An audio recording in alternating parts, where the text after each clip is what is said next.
Oi, turma, do livro Edificando a Nação, sobre bases e valores, Nídia Regina Limeira, André de Souza Costa. No 19º texto, Entre Violinos e Revoluções, a batalha pelo espírito conservador na Bolívia. Anelim Soares. Entre violinos e o esplendor da arquitetura barroca, mergulhamos na magia de uma das experiências mais singulares e emblemáticas da colonização espanhola.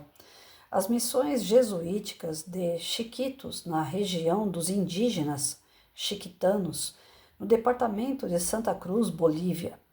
Fundadas pela Companhia de Jesus entre os séculos XVI e XVII, essas missões tinham como propósito evangelizar e converter tribos locais sob o lema latino Ad Majorem Dei Gloriam, para a maior glória de Deus. Esse esforço missionário resultou na criação de 6 reduções jesuíticas: São Francisco Xavier, La Imaculada Concepción, Santa Ana de Velasco, São Miguel de Velasco, São Rafael de Velasco e São José de Chiquitos, todas localizadas nas chamadas Terras Baixas bolivianas. Essas comunidades mantêm, até hoje, viva a cultura e os vestígios das missões, a tal ponto que, em 1990, foram reconhecidas pela Unesco como Patrimônio Mundial da Humanidade. É fundamental compreender que por trás do pano de fundo de tantas colonizações sangrentas e opressoras nas Américas, marcadas por violência, medo, escravidão e desumanidade, houve, ao menos em Chiquitos, uma exceção marcada pela caridade pelo serviço e pela nobre intenção de evangelizar.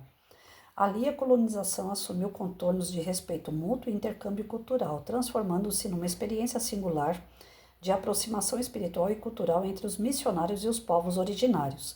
Os indígenas, ao longo de décadas, abraçaram a música renascentista, trocaram as flechas pelos violinos e se tornaram mestres na arte barroca, no entalhe construindo templos jesuíticos que ainda hoje permanecem como testemunho vivo de uma semente plantada em nome da fé. Mas por que trazer à tona essa análise cultural que parece tão distante da realidade contemporânea de muitos leitores? Porque é exatamente nesse cenário que podemos compreender a nova forma de colonização, agora ideológica, que se impôs sobre as sociedades latino-americanas após a queda do Muro de Berlim no fim dos anos de 1980. Com o esgotamento do modelo comunista tradicional, um novo plano de poder foi concebido, desta vez com métodos mais sutis e eficazes. O objetivo: desmantelar os pilares do conservadorismo, especialmente a família. Para isso, foi necessário um instrumento simbólico e estratégico planejado em Cuba e consolidado no Foro de São Paulo. A ideia era infiltrar discursos, narrativas e estruturas sociais que corroessem os valores tradicionais a partir de dentro, apoiando-se em estatísticas demográficas, líderes fabricados e ações coordenadas que minassem as resistências conservadoras. Na Bolívia, o indigenismo foi apropriado como bandeira política. O que antes era uma luta legítima por reconhecimento se transformou em arma ideológica. Aproveitando-se das feridas históricas e das meias-verdades sobre os 500 anos de colonização, setores progressistas apoiados por ONG internacionais de esquerda passaram a ocupar os rincões mais esquecidos do país. Ali prepararam a base para uma desestabilização social que viria por meio de movimentos sociais, discursos de ódios e polarização.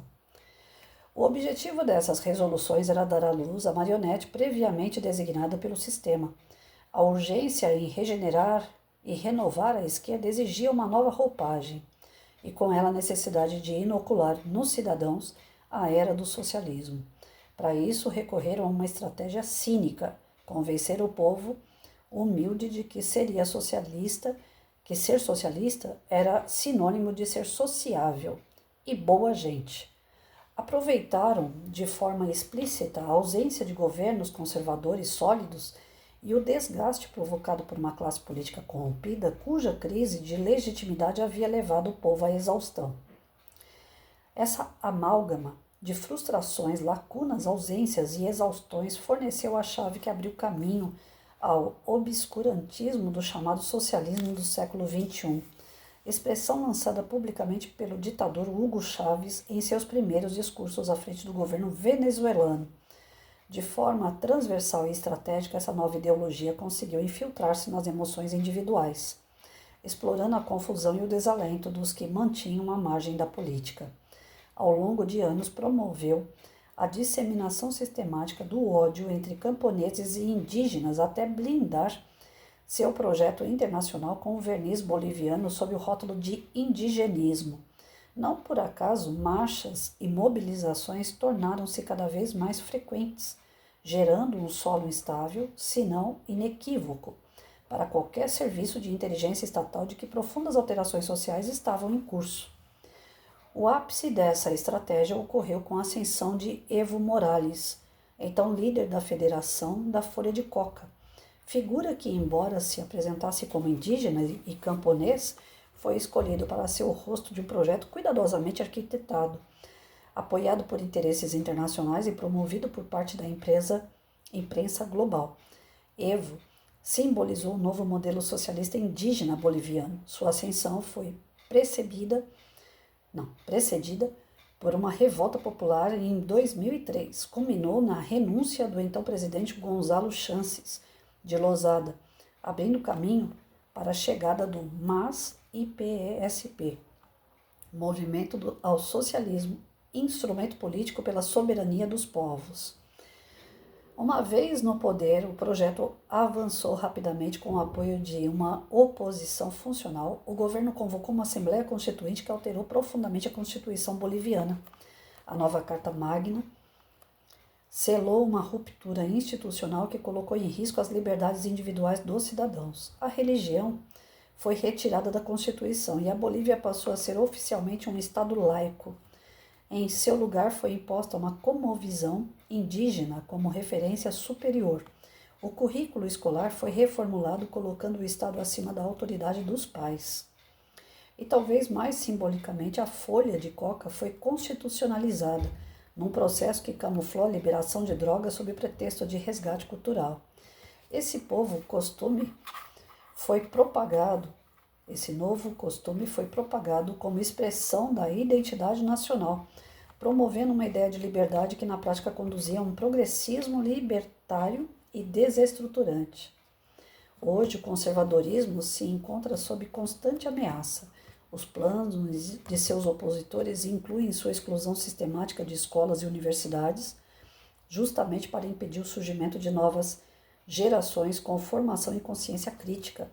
A aposta é clara: ganhar tempo até que os velhos conservadores desapareçam, sem que haja substitutos preparados para enfrentá-los.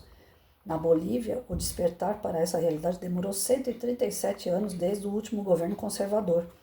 E mesmo assim ainda engatinhamos em nossa reação a essa guerra ideológica silenciosa e persistente. Onde erramos? Por que não percebemos antes esse processo de desconstrução sistemática dos valores fundamentais que sustentam a civilização? Por que aceitamos leis que ferem nossos princípios mais elementares? A política deve ou não fazer parte da vida de todos? Será que nos permitimos ser enganados por ignorância ou omissão? Essas perguntas ecoam no íntimo de muitos que, por anos, estiveram afastados do debate político, muitas vezes desencorajados por um ambiente tóxico e pela fragmentação interna dos próprios conservadores. O silêncio foi e continua sendo um dos nossos maiores erros. Silêncio que permitiu a ascensão de líderes que roubaram esperanças, mentiram, manipularam, promoveram drogas e esvaziaram a fé, tudo em nome da liberdade ilusória. Contudo, há sinais de resistência. Nos últimos anos surgiu uma nova esperança, movida por um sentimento renovado de fé e propósito. Nesse contexto, emerge como símbolo de inspiração o nome de Jair Messias Bolsonaro, figura central do ressurgimento do conservadorismo mundial e defensor declarado da luta contra o comunismo. As igrejas, nesse processo, ocupam um papel fundamental, assim como os missionários jesuítas de outrora. Cabe a elas reacender a luz da fé e da ordem social, ensinando que o Evangelho é mais que dogma, é ação. Jesus é verbo, e o verbo se conjuga em atos de doação, partilha, exemplos de comunhão. É nesse modelo de espiritualidade encarnada que se constrói a ponte entre o céu e a terra, entre o ideal e o possível. Chegou a hora de despertar, de nutrir e cultivar as sementes do bem que ainda resistem em nosso solo, de enfrentar sem medo um sistema decidido a destruir tudo, inclusive nossa fé. Os agentes do mal estão soltos e sua tática é simples: vencer pela inocência ou pela ignorância alheia. Não podemos subestimar o desconhecido. E se o conhecemos, nossa missão é nos unir. Só com união entre conservadores, com foco e organização, será possível reconstruir as bases de uma sociedade livre e justa. Não haverá fronteiras para um plano divino que defende, acima de tudo, Deus, pátria, família e liberdade. Que a sabedoria dos nossos antepassados nos inspire, que a fusão entre o antigo e o novo mundo gere o antídoto contra os delírios do socialismo. E que as forças do céu estejam conosco. Os maus só avançam até onde os bons permitem. Olha, gente, eu acho que de todos os textos que eu li nesse livro, esse foi o mais impactante, né? Porque, veja bem, eles estão falando da raiz do problema até a solução. Em todas essas palavras aqui, eles estão falando dos problemas até a solução. Eu vejo a questão da direita como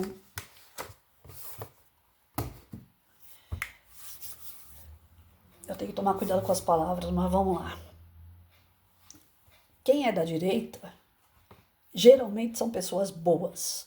Quem é da direita, não pessoas que estão na direita. Tem pessoas que entram na direita, eu acho que vale a pena a gente lutar pela causa tal, mas não são da direita, né? Mas quem é da direita entende perfeitamente que existe a necessidade do progresso. Porém, o progresso só acontece junto com o progresso moral.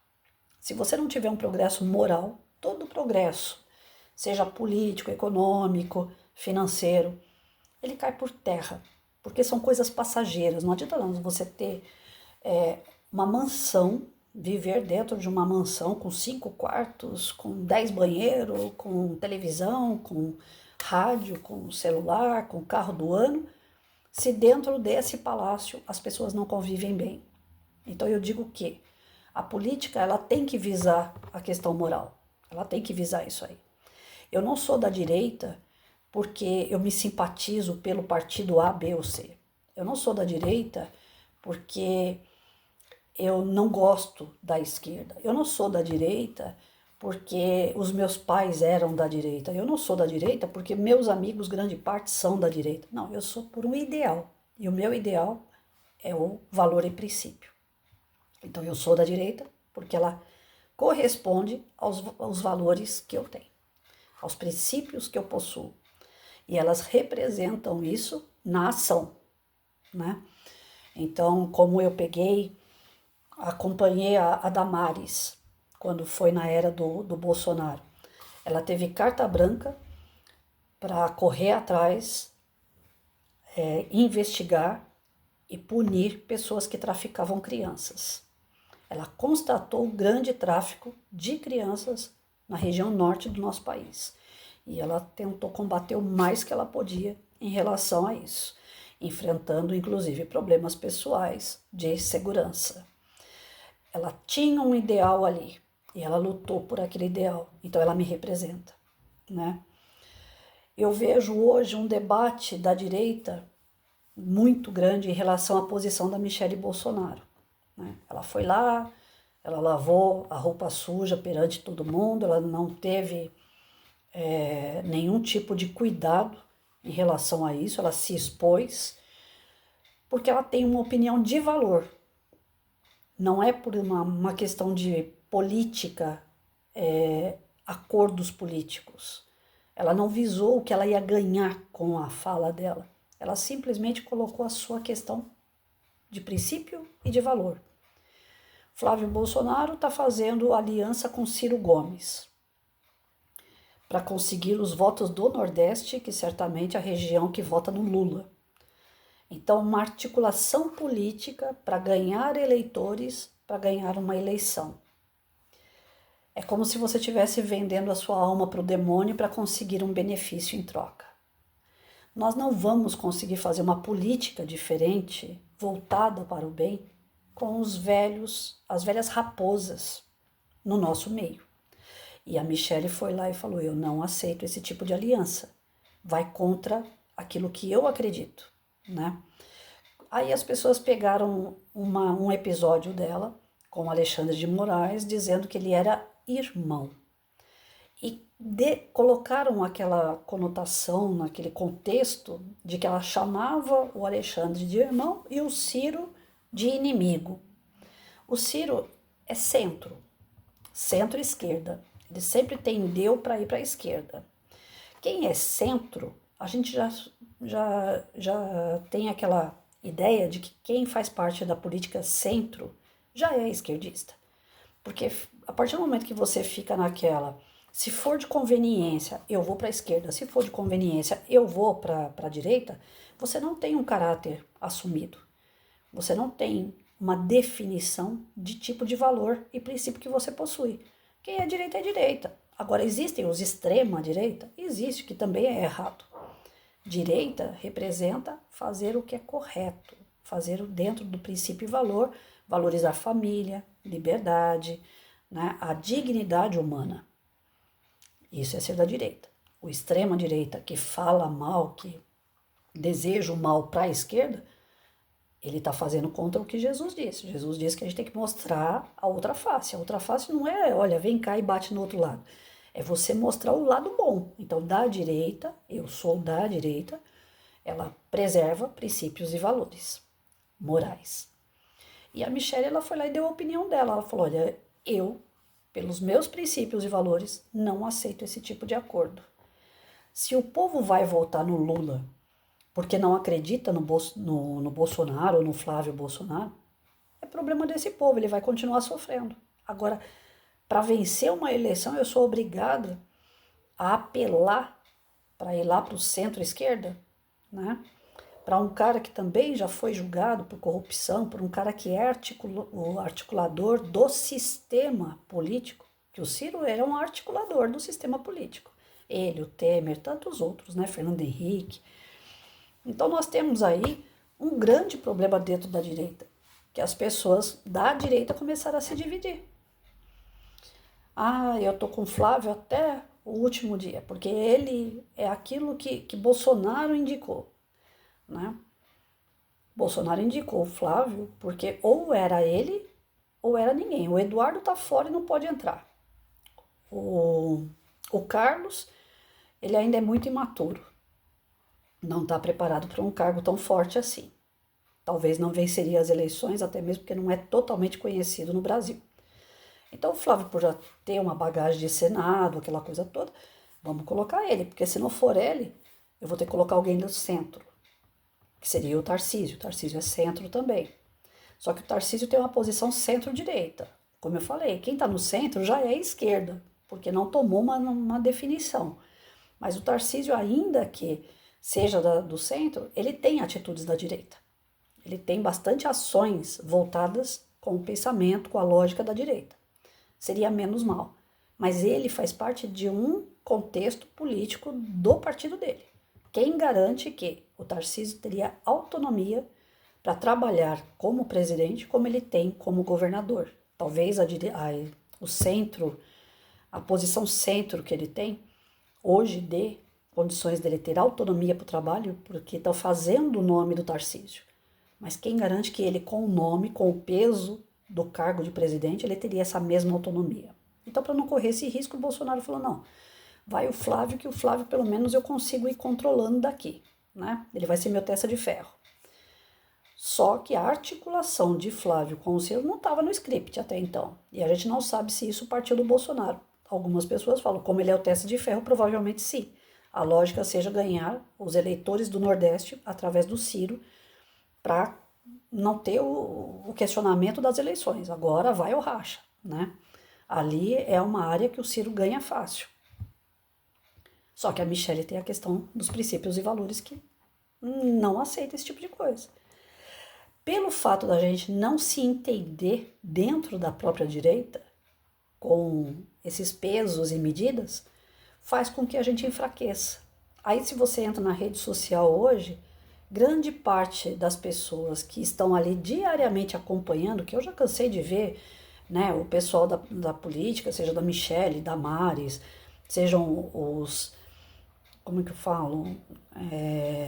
Esqueci o nome agora, aquelas pessoas que estão sempre fazendo vídeo, não é?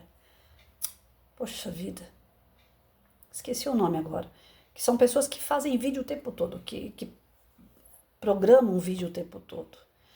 Essas pessoas, elas estão com opiniões divididas e antes eu assistia um ou outro, né? E eu via lá 120 mil visualização, 300 mil visualização. E devido agora a essa quebra, né, Flávio e Michele, devido a posicionamentos diferentes diante da política que está sendo buscada para colocar a direita novamente no poder, a gente vê que as visualizações caíram para 10, 12 mil visualização. É muito pouco diante de tudo o que eles faziam, né? Era um trabalho muito grande. A direita simplesmente se omite. Aqueles que se dizem de direita falam, quer saber? Cansei. Eu não quero mais saber de política, porque se entre eles não se entendem, então eles que se resolvam por lá e eu não quero mais me estressar. Então as pessoas não querem nem acompanhar os vídeos propagados pela direita mais. Eu tenho visto isso. O Instagram tá lá. Quem quiser vai lá e comprova o que eu tô falando. De 300 mil visualizações, hoje as pessoas têm 10, 12 mil. Quando tem tudo isso. Porque a direita se quebra muito fácil. Pelo fato da gente ser bom, a gente não gosta de briga. A gente não gosta de regressão. A gente não gosta de diz que me diz. A gente não gosta de perder tempo com coisa ruim. E dentro da direita está havendo coisa ruim. Então esse texto ele traz para a gente uma reflexão grande para os nossos dias. O que está acontecendo hoje, a quebra dentro da direita.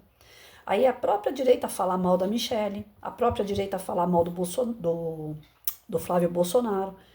Então se a gente começar a tomar partido, quem é bom, o Flávio, ou a Michelle, ou fulano, ou ciclano, né?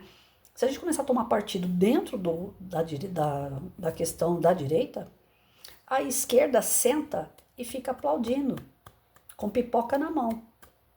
Eles estão se quebrando todinho. Enquanto a gente vai enfraquecendo, a gente não conquista novas pessoas com as nossas ideias, porque parece que as nossas ideias são pequenas demais para enfrentar as dificuldades que o país possui. Então, enquanto eles estão lá brigando com briguinha de família, porque é isso que eu estou vendo nos vídeos, estão trazendo a situação como se fosse uma briguinha de família. E não é.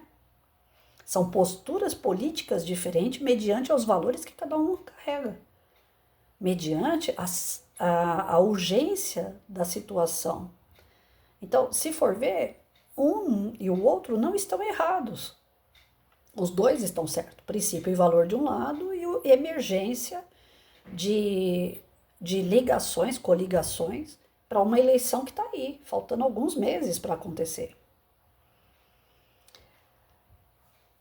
Só que a gente não consegue unir, porque bate no meio disso tudo a questão do princípio e valor, ele acaba falando mais alto, porque a direita é de princípio e valor. E quem assiste isso sendo da direita, cansa. Fala, agora eu já não sei mais para quem que eu vou votar. Quem tá certo, quem tá errado, e aí? O que eu faço? O maior receio que pode acontecer agora mediante as eleições que estão para ocorrer é a anulação de voto. É aquela coisa das pessoas justificarem seu voto e não ir votar. A pessoa fala, não quero saber disso. E a esquerda deita e rola com esse tipo de pensamento, porque fala, enquanto eles estão lá se arrebentando, enquanto os seus eleitores não sabem o que fazer, não sabem a quem apoiar, tá todo mundo perdido, a gente vai fazendo campanha aqui. E aqueles que querem acreditar na nossa campanha, que estão de saco cheio de uma política de briga, é o partido do amor, né? Nós estamos aqui passando só coisa boa para vocês. O Pinóquio da situação vai lá fora, mundialmente, na frente de todas as câmeras e fala assim, nós nunca tivemos tanto trabalho, nós nunca tivemos tanta comida no prato do cidadão. Gente, eu compro tudo pela internet. Na minha casa é tudo da internet. Eu não tenho mais condições de sair numa loja. Eu não ando mais para isso. O mesmo pãozinho que eu pagava 90 centavos, ele tá 2,20 em alguns lugares. Aí eu tenho que ficar procurando no iFood algum lugar que esteja pelo menos 1,50, 1,70 cada pãozinho. Eu pagava 90 centavos há 3 anos atrás.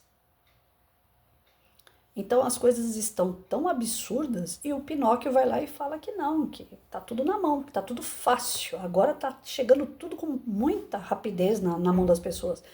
Você fala no celular, como eu falei esses dias atrás. O que foi a palavra que eu usei? Esqueci agora, não é nada comum não. Eu falei alguma coisa que eu precisava comprar e não é coisa corriqueira. E assim que eu desliguei o celular, que eu liguei de novo, tava lá um monte de propaganda daquilo que eu preciso comprar. Ou seja, você está sendo vigiado 24 horas. Aí você está deitado da meia-noite, virando 1 hora da manhã, teu telefone vibra, grita, dizendo que é uma mensagem dizendo que que nós estamos ali, que tem alguém que tem repulsa pela humanidade, né? Misantropia, né? Veio a palavra no celular. Se alguém entrou no celular de todo mundo e escreveu misantropia, então significa que qualquer pessoa pode entrar no nosso celular e invadir o nosso banco. Todo mundo tem banco hoje em celular. Então nós não temos segurança, nós estamos sendo vigiados, tudo aquilo que a gente fala está sendo ouvido. Qualquer coisa que você compra tem que ser mediante um CPF. Ou seja, lá no seu banco você tem CPF, na sua conta CPF, na sua compra CPF e o governo tem o seu CPF na mão. Aí você vai para as escolas, chega nas escolas, está lá, militância pura. Ontem, uma estudante de medicina, que deveria estudar para salvar vidas, pegou um carro e entrou com tudo na garagem de um idoso e matou o idoso lá atropelado, dentro da sua própria casa. A condição daquela estudante era horrível de se ver.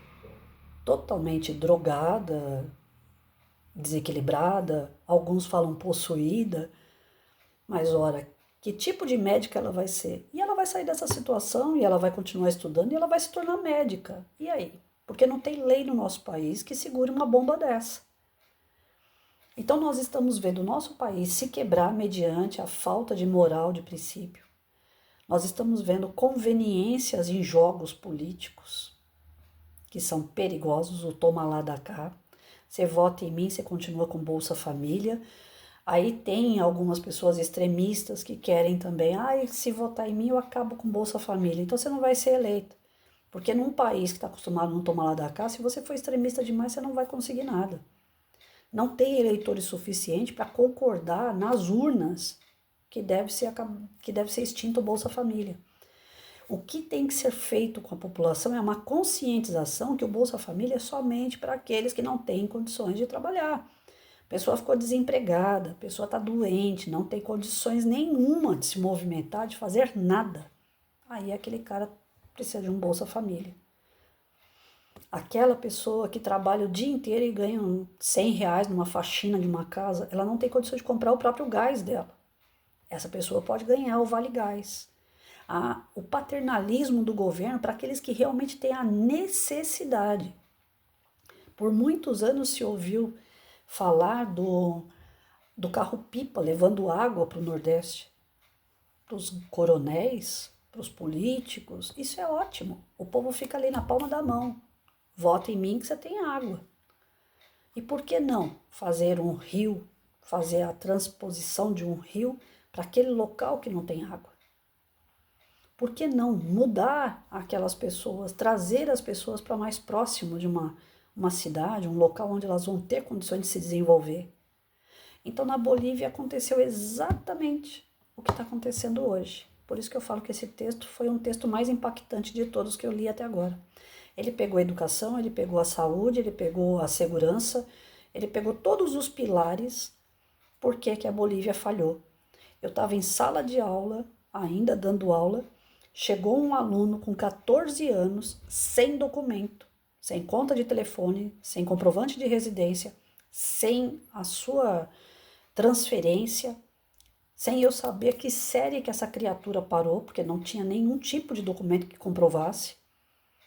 Ele só respondeu para mim: eu tenho 14 anos, sou venezuelano. Eu falei: tá, e documento? Ele falou: não tenho nada. Não tem histórico, não tenho nada. Aí, como ele era grande e dizia ter 14 anos, colocaram ele na minha sala, que era uma sala de alunos de 10 anos. E ele na sala, ele contava as situações que ele viveu. Que ele passou 3 dias e 4 noites em mata, escondido, que ele teve que atravessar uma série de perigos com a família para chegar até o Brasil, corridos da Venezuela. E assim como ele logo depois começou a vir aqui para o lado da minha região, Itaquaquecetuba, hoje quase 50% da população é boliviana. E por que os bolivianos também vieram para cá? Por que os venezuelanos vieram para cá? Fugindo de um regime comunista.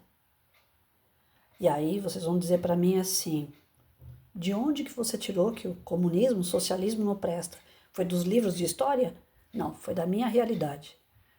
Foi do que eu vivenciei. Eu vi crianças chegando aqui sem documento, sem histórico, sem nada, tentando apagar todo o sofrimento que viveu nesses países, porque eles começaram a se destruir mediante a implantação de comunismo e socialismo, mediante essa desestrutura familiar, mediante a infiltração desses partidos socialistas na sua educação, trazendo para a educação uma educação militante.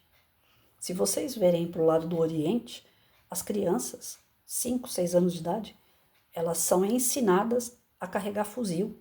E para elas é a coisa mais natural do mundo matar.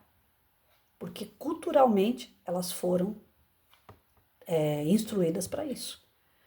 E a Bolívia, a Venezuela e tantos outros que foram feitos a colonização espanhola é uma colonização de exploração, como foi feita a colonização daqui do Brasil. Feita pelos portugueses também é uma colonização de exploração. Ou seja, esses países, Portugal, Espanha, vieram até aqui, pegaram nossas riquezas, levaram para os seus países e aqui cada vez mais pobre. Aqui foi explorado. Nós temos uma colonização falha de violência, de dor, de sofrimento, de uma política que era voltada para poucos e os muitos submissos. Porém, nós tivemos educação, nós tivemos a abertura dos meios de comunicação. Hoje a internet traz tudo na sua casa, você não precisa de uma sala de aula. E aí mesmo abrindo todas essas informações do mundo inteiro, aonde deu certo o capitalismo, onde deu errado o socialismo, as pessoas ainda não conseguem entender a força que possui. Mas essa força precisa ter união, precisa todo mundo acreditar para que as coisas realmente aconteçam. A Revolução Francesa só aconteceu porque o povo se uniu. Não foi necessário polícia, um grupo armado, foi necessária a união de pensamento, o entendimento. Poxa, nós queremos tal coisa. Por mais que a gente tenha as nossas divergências, nós queremos tal coisa. Vamos nos unir e vamos adquirir aquela coisa. E a direita não tem muito disso. A direita ela consegue se fragmentar com qualquer tipo de ruído. Se soltarem uma mentira no meio da direita, a direita acredita fácil, fácil. Prova maior essa semana. Semana passada. Um cara entra na internet e fica chorando que ele não ganha o suficiente para manter a família dele e pronto. Ele ganhou audiência. Além dele ter ganhado um monte de coisa, ele ganhou audiência, ele ganhou os olhares da direita. A direita toda se rendeu à fala daquele cara. Para depois, aqueles que são esses caras que lançam vídeo todo dia, que estão atenados, usando tudo, os caras falam: peraí, mas eu já vi vídeo desse cara anterior. Ele ganha muito dinheiro com a internet. Por que ele não tem dinheiro para manter a família dele? Se ele não trabalha, se ele tem que trabalhar todo dia e ganha pouco, mas ele ganha muito dinheiro na internet. E tem vídeo dele falando que ele ganha muito com a internet. Então esse vídeo que ele fez aí foi para chamar atenção, para ganhar curtida, para ganhar mais dinheiro ainda na internet. E ele acabou ganhando o coração da direita. Aí, quando a direita viu que ele tinha mentido, o vídeo dele que ele tinha feito lá chorando, inclusive era um vídeo copiado de outro cara que também é outro trambiqueiro, a direita, opa. Aí a gente fica inseguro, a gente fica indiferente e fala, não vou acreditar em mais nada de internet, não vou fazer mais nada. Aí a gente se omite de novo, a gente volta para dentro da caverna outra vez. Então, a direita ela é muito instável. Por isso que a gente perde a eleição, por isso que a gente perde a razão e, consequentemente, a gente perde a nossa segurança, a nossa paz. E vive nas mãos desses que são mais espertos, que são mais persistentes. Uma coisa a gente tem que dar o braço a torcer. A esquerda é muito persistente. Ela é muito insistente. Ela acredita nas mentiras dela, ela sustenta as mentiras dela e é por isso que elas ganham. E nós não. A gente não quer mentira, mas, no entanto, também a gente não quer mudar as situações, reverter as situações que são ruins para o nosso próprio benefício. A gente não tem essa articulação. Eu não sei se é por uma grande inocência da direita ou se é pela fragilidade da própria. Mas, de qualquer jeito, a situação que a Bolívia viveu, que a Venezuela viveu e vive, são situações que servem de exemplo para a gente tomar muito cuidado.